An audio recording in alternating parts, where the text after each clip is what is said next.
Get out. James's voice was cold as he stood in our marble foyer, casually swirling whiskey in a crystal glass. Your things are already packed. I stared at the Louis Vuitton suitcases lined up by the door, the ones he bought me last Christmas when everything still seemed perfect. My hands trembled, but I kept my voice steady. So that's it? After 8 years of marriage, you're just throwing me out. He smirked, taking another sip. Come on, Emma. Let's not make this dramatic. We both know this marriage has served its purpose. Your inheritance helped build ClearTech into what it is today. Now that we're going public, I need someone more suitable by my side, someone who understands the tech world. My name is Emma Chen, and at 34, I was watching my life crumble around me. 8 years ago, I'd married James believing in love and forever. He was brilliant but struggling, working on a startup he swore would change the world. When my parents died in a car accident 2 years into our marriage, leaving me their life savings and family business shares worth $3 million, I didn't hesitate to invest it all in his dream. You mean someone like Melissa? I asked, thinking of his 25-year-old head of marketing who'd been spending more and more time at our house lately. The way she looked at him during dinner parties, how they always seemed to be having late meetings. James's smile widened. Melissa understands vision. She gets what it takes to build something revolutionary. He gestured dismissively with his glass. You were great for the early days. The supportive wife, the generous investor. But ClearTech is worth $100 million now. We're playing in the big leagues. I looked around our mansion. The sweeping staircase, the chandelier that cost more than most cars. The art I'd carefully selected to make this place feel like home. All of it built with my family's money, my trust, my love. The board meets tomorrow to finalize the IPO, James continued, checking his Rolex. Another gift bought with my inheritance. Melissa and I need to prep. So if we could wrap this up. I walked to the suitcases, my heels clicking against the marble floor. Each step felt heavy with 6 years of memories. The dinner parties I'd hosted to help him network, the nights I'd stayed up listening to his ideas, the vacations we'd canceled because he needed to work. I believed in him completely, had been so proud to help build his dream. You know what's funny? I said, turning to face him. You think you've won, that you've played this perfectly. He raised an eyebrow, amused. Haven't I? ClearTech is about to go public. I'm about to become one of the youngest tech billionaires in the country. And you? He shrugged. You'll get whatever the prenup stipulates, which, if I remember correctly, isn't much. I smiled, thinking of everything he didn't know. The quiet moves I'd made over the past year as I watched him grow more distant, more arrogant. The careful planning that would turn his smug grin into shock. Good luck with the IPO, James, I said, grabbing my suitcases. I'm sure it'll be interesting. His confidence faltered for just a moment. What's that supposed to mean? You'll see. I walked out without looking back, the heavy door closing behind me with a final thud. What James didn't know, what he'd been too arrogant to even consider, was that I wasn't as naive as he thought. Growing up in a business family had taught me to always protect myself. While he was busy building his empire and courting Melissa, I'd been watching, learning, and preparing. The inheritance he used to build ClearTech. I had documentation for every penny, dated, notarized, and safely stored with my lawyer. The early company contracts, all carefully preserved, showing my role as more than just a silent investor. The long hours he claimed to be working. I had proof of much more interesting activities. But my real insurance policy was something far more valuable, something that would make tomorrow's board meeting very interesting indeed. I checked into the Four Seasons, a small indulgence I planned ahead for. As I unpacked, my phone buzzed with a text from my best friend Lauren. Are you okay? Did you do it? It's done, I replied. He kicked me out just like we expected. Melissa's already moving in. That smug bastard, she texted back. He has no idea what's coming, does he? I smiled, thinking of the documents safely stored in my laptop. Documents that would turn James's perfect plan upside down. No, I wrote. He doesn't. That night, I sat in my hotel room watching the city lights twinkle below. 6 years ago, James had been a struggling entrepreneur with big dreams. I believed in those dreams, had wanted to be part of building something meaningful. The $3 million from my parents had seemed like fate, a way to honor their memory by helping create something amazing. I remember the day I transferred the money to ClearTech's account. James had hugged me tight, promising we'd build an empire together. You and me against the world, he'd said. Partners in everything. Now here I was, kicked out of my own house so he could move in his girlfriend. The wife who funded his success discarded like yesterday's news. But James had made one crucial mistake. He'd underestimated me. Growing up watching my father run his business, I'd learned that trust was good, but documentation was better. My phone buzzed again, this time with an email from my lawyer, Sandra. Everything's in place for tomorrow. Are you sure you want to do this? Once we move forward, there's no going back.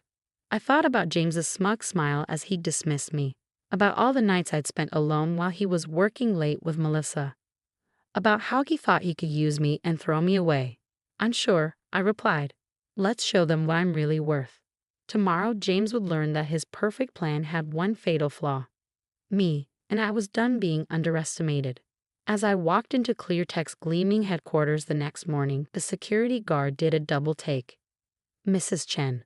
Mr. Wilson said, that I wouldn't be coming in anymore. I smiled, sliding my still valid ID card across the desk. He was mistaken about a lot of things, Tom. The elevator ride to the top floor felt surreal. How many times had I visited James here, bringing him lunch during late nights or attending company events? The modern art on the walls, the sleek furniture in the reception area, all of it chosen with my inheritance money. I could hear voices from the boardroom as I approached. James was mid-speech, his voice carrying that confident tone I'd once found so charming. Which is why this IPO will position ClearTech as the leading innovator in cloud security, our proprietary technology. I pushed open the door, and the room fell silent. 12 board members turned to stare at me, their expressions ranging from shock to discomfort. James stood at the head of the table, his presentation frozen on the screen behind him. Next to him, Melissa's perfectly made-up face paled. Emma. James recovered quickly, his smile tight. This is a private board meeting. You shouldn't be here. I took a seat at the far end of the table, placing my laptop in front of me. Actually, I have every right to be here. As a major stakeholder in ClearTech, I think the board should hear what I have to say before voting on the IPO. One of the board members, an older man named Richard, leaned forward. Mrs. Wilson, we were under the impression that you had no official role in the company. It's Ms. Chen.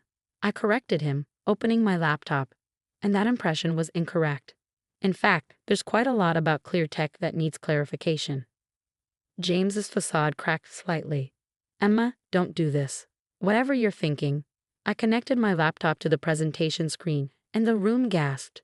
There on display was the original investment agreement, $3 million transferred from my personal account to start ClearTech, with clear terms about my role as a founding investor. As you can see, I said calmly, my investment wasn't just a wife supporting her husband. It was a formal business arrangement with specific conditions about my involvement in major company decisions, like, say, an IPO. The board members shifted uncomfortably, several of them shooting questioning looks at James. He had always portrayed ClearTech as his sole creation, conveniently leaving out the fact that his wife's inheritance had made it all possible. That was years ago, James said dismissively. The company has grown far beyond that initial investment. True, I nodded, clicking to the next slide, which is why I found it interesting that you've been systematically erasing my contributions from company records. These are the original documents, and these, I split screen to show altered versions, are what you submitted to the SEC for the IPO filing. The room erupted in murmurs. Document falsification in an IPO filing was serious, the kind of thing that could derail the entire process and trigger investigations. This is ridiculous, Melissa spoke up, her hand possessively on James's arm. You're just bitter because my husband used my family's money to build this company, then tried to push me out when he thought he didn't need me anymore. I interrupted. No, Melissa, I'm not bitter. I'm just well prepared. I clicked to the next slide, and James's face went ash white. There on the screen were bank statements showing systematic fund diversions from ClearTech's accounts to offshore holdings. Millions of dollars moved quietly over the past year. Would anyone like to explain these transactions? I asked innocently. Because I'm very curious about why company funds were being moved to accounts in the Cayman Islands right before the IPO announcement. Richard, the board member who'd spoken earlier, stood up abruptly. Mr. Wilson, is this accurate? James tugged at his collar, his cold demeanor cracking. These are complex financial arrangements for tax purposes, completely standard. Standard? I raised an eyebrow. Is that what you told Melissa when you promised her shares from these accounts? When you planned to cash out together after the IPO? Melissa jumped up, her chair scraping against the floor. How did you? No. I finished for her. Let's just say you should be more careful about what you discuss over company email, especially when the company's security system was partly funded by the person you're planning to betray. The boardroom erupted into chaos. Several members were on their phones, presumably calling their lawyers. Others were demanding immediate explanations from James, who stood there looking like his perfect world was crumbling around him. This is a simple choice, I said, raising my voice above the commotion. Either we postpone the IPO and restructure the company leadership to reflect its true ownership, or I take this evidence to the SEC. Your call. James stormed around the table toward me, his face contorted with rage. You manipulative bitch, he hissed under his breath. You're trying to destroy everything I built. No, James, I said quietly, meeting his gaze. I'm taking back what's mine, what we built together, before you decided to throw me away. The board quickly called for an emergency recess. As people filed out of the room, many of them already on their phones with crisis managers and lawyers, I packed up my laptop calmly. Everything I'd shown them was just the tip of the iceberg. I had more evidence, more proof of James's deceptions, safely backed up and ready to deploy if needed. Richard, the senior board member, approached me as I stood to leave. Ms. Chen, I think we need to have a longer conversation about your role in ClearTech. Perhaps over lunch? I smiled, shouldering my bag. I'd like that. I have quite a few ideas about the company's future. As I walked out, I caught a glimpse of James and Melissa in heated discussion, their perfect plan falling apart around them. He looked up as I passed, and for the first time since I'd known him, I saw fear in his eyes. This was just the beginning. James had thought he could discard me without consequences, but he was about to learn just how expensive that mistake would be.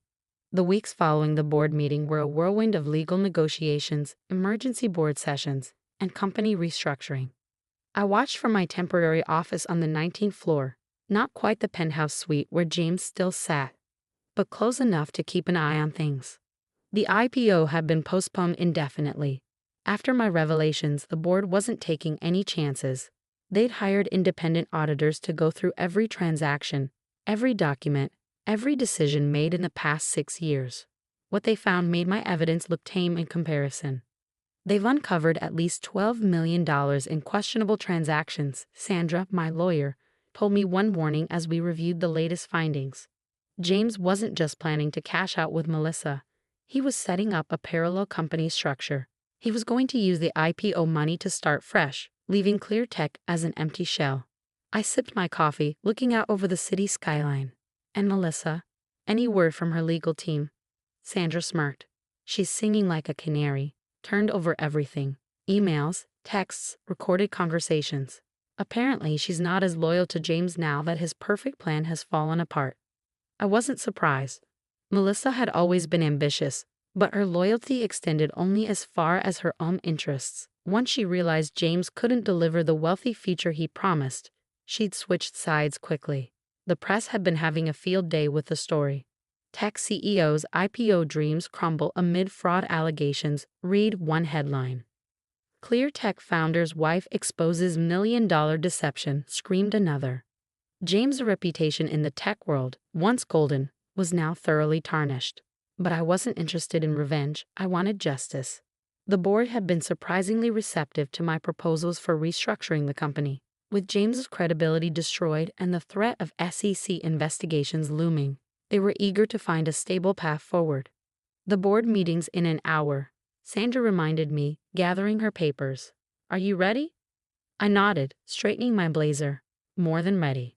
The boardroom looked different now. The same sleek table, the same floor-to-ceiling windows. But the energy had changed. James sat at the far end, his usual confidence replaced by barely contained anger. His lawyer whispered something in his ear as I took my seat. Richard called the meeting to order. As you all know, we're here to finalize the leadership restructuring of ClearTech. Following the independent audit and extensive legal review, the board has prepared a resolution. I kept my expression neutral as he read through the terms. James would step down as CEO, though he retained a minority stake in the company.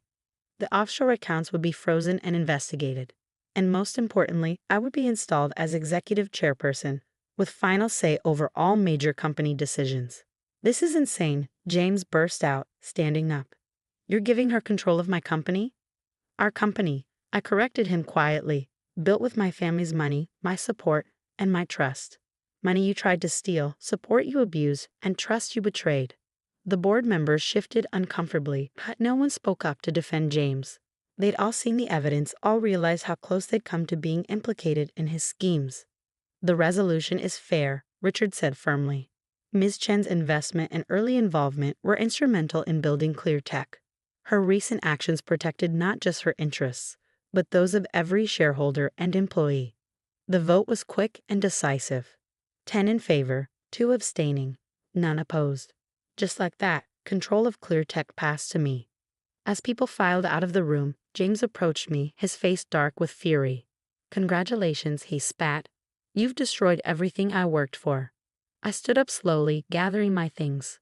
No, James, I saved what we built together. You're the one who tried to destroy it with greed and lies. You think you can run this company, he sneered. You don't know the first thing about tech. I know about loyalty, I replied. About building trust and keeping it. The technology might be complex, but the principles of good business are simple, something my father taught me long ago. I walked to the door, then turned back for one last look at the man I'd once loved so completely.